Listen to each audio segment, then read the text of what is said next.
حضرت علی کرم اللہ وجہ ارشاد فرماتے ہیں کہ حضور اقدس صلی اللہ علیہ وآلہ وسلم نے ارشاد فرمایا، اے علی، جس نے شعبان میں اخلاص کے ساتھ یہ کلمات پڑھے تو اللہ تعالیٰ اس رات میں اس کی ہر ضرورت پوری کرے گا۔ حضرت علی کرم اللہ وجہ نے عرض کیا، اگر وہ بدبخت ہوا تو کیا اللہ تعالیٰ اسے نیک بخت بنا دے گا؟ آپ صلی اللہ علیہ وآلہ وسلم نے ارشاد فرمایا کہ اس ذات کی قسم جس نے مجھے حق کے ساتھ نبی بنا کر بھیجا ہے، اے علی، لوح محفوظ پر لکھا گیا ہو کہ فلاں بن فلاں بدبخت پیدا کیا گیا ہے تو اللہ تعالیٰ اس کو مٹا کر اسے خوش بخت لکھ دیتا ہے، اور اللہ تعالیٰ اس کے لیے 70,000 فرشتے بھیجتا ہے جو اس کے لیے نیکیاں لکھتے رہتے ہیں اور برائیاں مٹاتے رہتے ہیں، اور اگلے سال تک اس کے لیے درجات بلند کرتے رہتے ہیں، اور اللہ تعالیٰ اس کے لیے 70,000 فرشتوں کے گروہ میں جنت عطا فرمائے گا۔ وہ عمل یہ ہے۔ بسم اللہ الرحمن الرحیم۔ السلام علیکم ورحمۃ اللہ۔ محترم ناظرین، شعبان اسلامی سال کا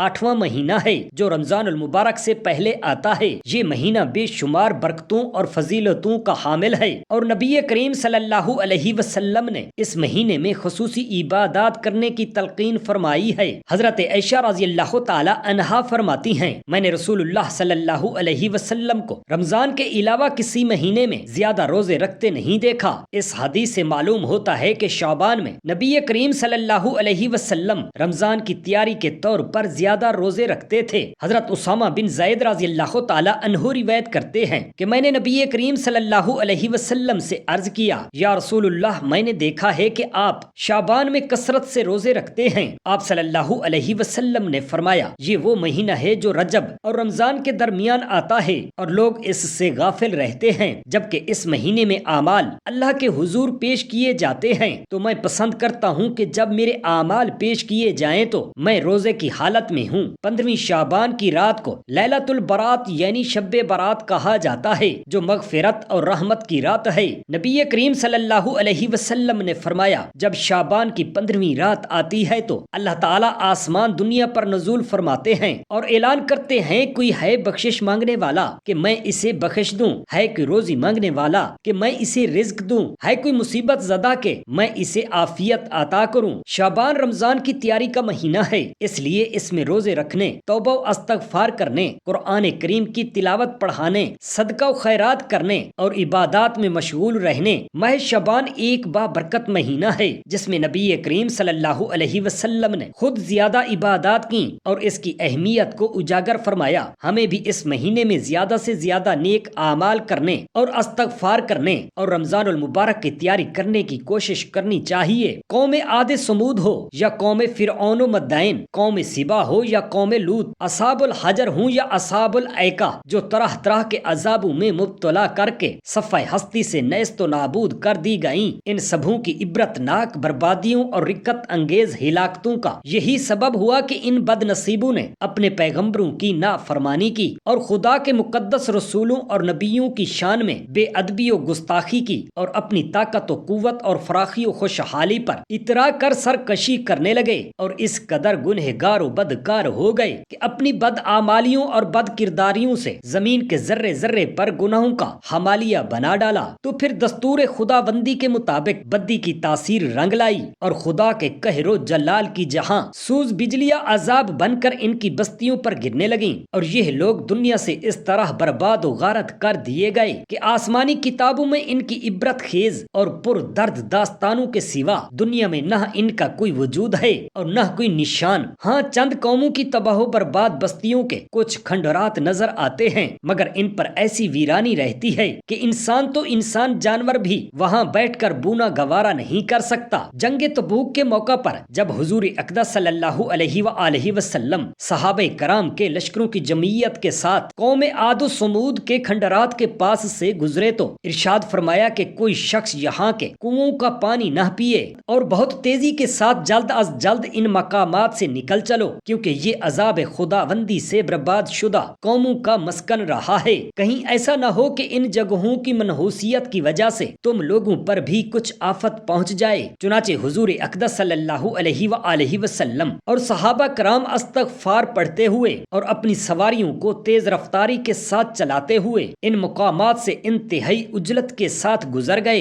اور ہم اپنے اعمال صالحہ اور اسلامی کردار کی عظمتوں سے اپنے معاشرہ کو اتنا سر بلند کر دیں اور دین برحق کے باغیوں کے قلب و دماغ پر اپنی توانائی اور برتری کا ایسا سکہ بٹھا دیں کہ ہمیں مٹانے کا خواب دیکھنے والے دشمن ہماری جسمانی اور روحانی طاقتوں کے دل بادل کو دیکھ کر اس طرح لرز جائیں کہ ان کے ناپاک عزائم کے اونچے اونچے پہاڑ ریت کے ذرات بن کر ناکامیوں اور مایوسیوں کی آندھیوں میں اڑ جائیں۔ اور اگر خدا نخواستہ ہم مسلمانوں نے اپنی اصلاح نہ کی اور ہم اسی طرح بدکاریوں اور بدعمالیوں کی دلدل میں پھنسے رہے اور اپنی سرکشی کی خرمستی اور اپنی مجرمانہ زندگی کی بدمستیوں میں شرابیوں کی طرح بدمست ہو کر اکڑتے رہے اور خداوند قہار و جبار کے قہر و غضب کو دعوت دیتے رہے تو خدا کی قسم بہت بڑا خطرہ ہے کہ گزشتہ امتوں کی طرح ہم پر بھی قہر خداوندی عذاب بن کر نازل ہو جائے گا، اور پھر ہم اور ہمارے بچے ہماری بدعمالیوں کی شامت اعمال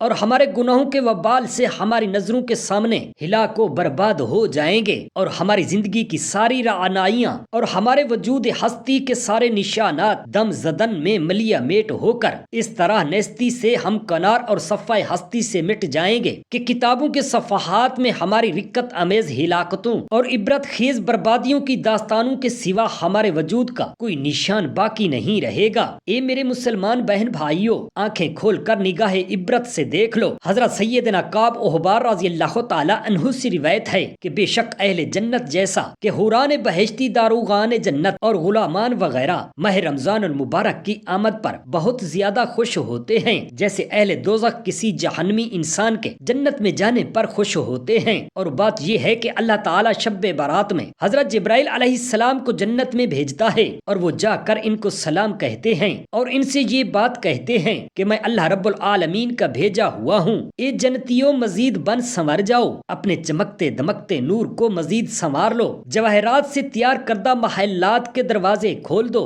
اور وہ منقش بستر بھی کھول دو جن کے استر دوبیز ریشم کے تیار کیے ہوئے ہیں اور جن میں سے کستوری کی خوشبوؤں کے حلے اٹھ رہے ہیں، اور ظاہر کرو مخلوقات کے لیے ان حوران بہشتی کو کہ ان سے پہلے کسی بھی انسان اور جن ان کو چھوا تک نہیں۔ تو اے غافل انسان، اللہ تعالیٰ تمہاری اس رات میں شب بارات آسمان کے ستاروں دنیا کی تمام عمر قیامت تک کے دنوں اور راتوں کے برابر، درختوں کے پتوں اور پہاڑوں کے وزن اور ریت کے ذرات کے برابر لوگوں کو آزاد فرماتا ہے۔ اے غافل انسان، اے وقت برباد مت کر، تم نے اپنا گزرا ہوا کل برباد کر دیا، اب تو بیدار ہو جا، تم نے اپنی جان کو تباہ کر دیا، اب تو اسے خوش بخت بنانے کے لیے توبہ کر لے، کب تو اپنا نقصان محسوس کرے گا، تو اپنا ماضی انتہائی گھٹیا قیمت میں بیچ چکا ہے، اب تو اپنی باقی زندگی کی حفاظت کر لے۔ حضرت سیدنا عیسیٰ علیہ السلام ایک پہاڑ سے گزرے، اس پر انہیں ایک سفید گنبد نظر آیا، انہوں نے اسے ہر طرف سے گھوم کر دیکھا اور بہت ہی متعجب ہوئے، بس ان پر وحی نازل ہوئی کہ کیا آپ اس سے بھی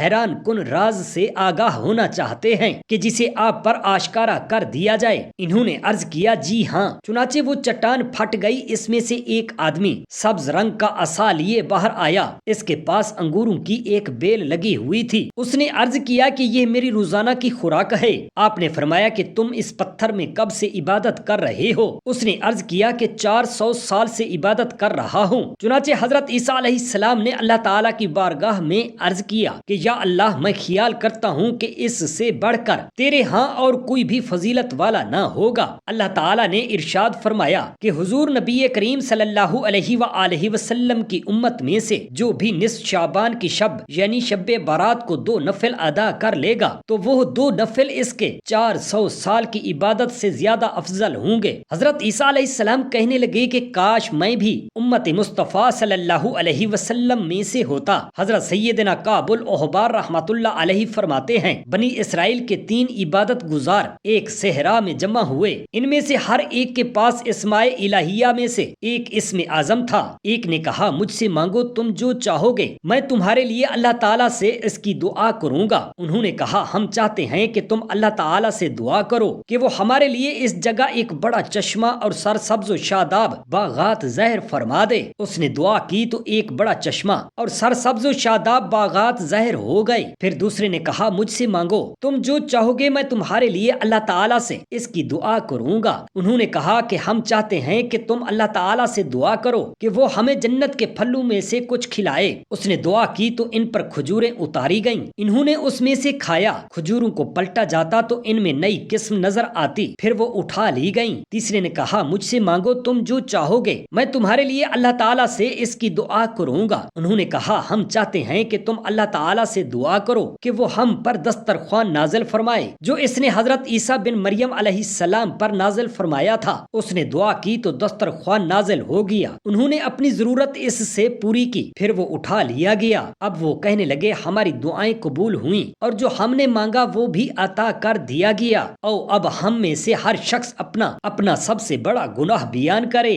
تو ان میں سے ایک نے کہا ہم بنی اسرائیل میں سے اگر کسی شخص کا پیشاب جسم کے کسی حصے پر لگ جاتا تو وہ اس حصے کو کاٹ دیا جاتا۔ ایک بار میرے جسم پر پیشاب لگ گیا تو میں نے اس حصے میں سے کچھ کاٹ دیا اور کچھ چھوڑ دیا، یہی میرا سب سے بڑا گناہ تھا۔ دوسرے نے کہا میں اور میرا ایک دوست کہیں سے گزر رہے تھے کہ ہمارے درمیان ایک درخت آ گیا، بس میں آگے بڑھ کر اچانک اس کے سامنے ہوا تو وہ مجھ سے ڈر گیا۔ میرے دوست نے کہا میرے اور تیرے درمیان اللہ فیصلہ فرمائے گا، یہی میرا سب سے بڑا گناہ تھا۔ تیسرے نے کہا ایک مرتبہ میری ماں نے مجھے ہوا کے رخ پر کھڑا ہونے سے منع کیا، مگر میں نہ مانا تو وہ ناراض ہو کر مجھے کنکریوں سے مارنے لگی۔ میں چھڑی لے کر آیا تاکہ والدہ کے سامنے بیٹھ جاؤں اور وہ مجھے اس سے مار کر راضی ہو جائے۔ ماں نے جب میرے پاس چھڑی دیکھی تو ڈر کر بھاگی اور ایک درخت سے ٹکرائی جس سے ان کا چہرہ زخمی ہو گیا، یہی میرا سب سے بڑا گناہ تھا۔ حضور اقدس صلی اللہ علیہ وآلہ وسلم نے ارشاد فرمایا اے علی جس نے شب برات میں 100 نفل پڑھے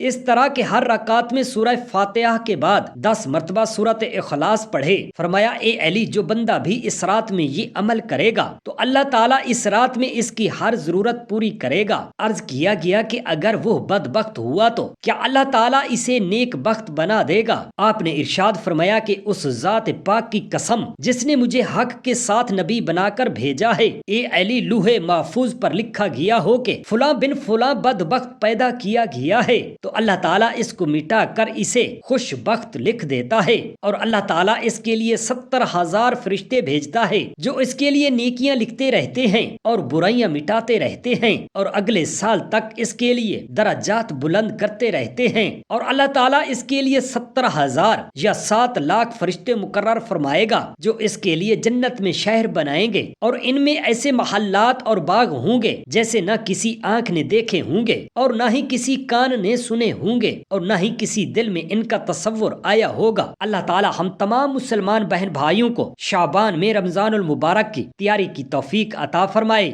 آمین یا رب العالمین۔ جزاک اللہ خیرا کثیرا۔